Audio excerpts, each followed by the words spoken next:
Beat the Buffet, episode 42. This is the series where your comments decide whether or not we win or lose. In the last episode, we took on Olive Garden's $14 never-ending pasta deal. And after taking a look at your comments, we came out with the win, making our record 26-15.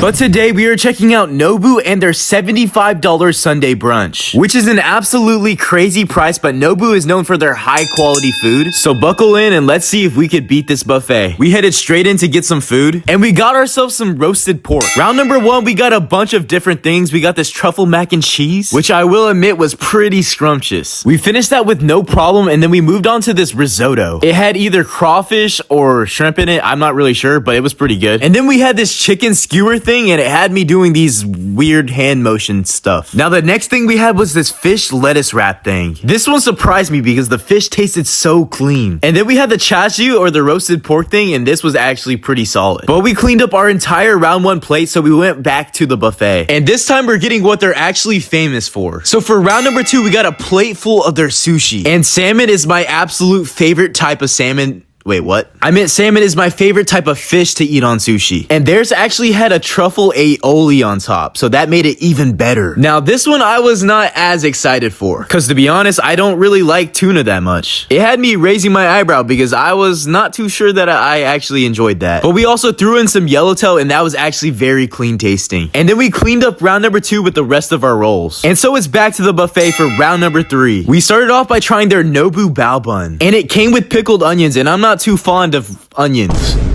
but I was still gonna try it anyways, and it actually was not too bad. Then we moved on to try the takoyaki balls. And then I remembered, like, why am I eating this? This is just gonna fill me up. But it was actually pretty good. I love the pieces of octopus in there. Now, I believe this was their poke, and it had raw onions in there, and I did not really like that at all. That raw onion flavor was way too strong. Then we had some spicy tuna with crispy rice, and I'm not sure why I decided to grab another tuna sushi when I didn't like it the first time. But no little fish is gonna stop me besides plankton, maybe. So we headed back to the buffet where I saw they had a salad, but you know we ain't getting that. Round number four, I decided, why not just get my favorite piece of sushi, and that of course is all of that delicious salmon. But I was starting to feel a bit full, and you know I could not miss out on my favorite part of the meal. Round number five, we have desserts. We started off with this banana French toast, and it has a surprisingly good aftertaste. And then we tried their berry cheesecake, which we wrapped up, and then tried their matcha brownie thing, which was way too sweet. It had me shaking. And then we had a yogurt parfait, which was very tart and very nice. And I believe this was some sort of Danish or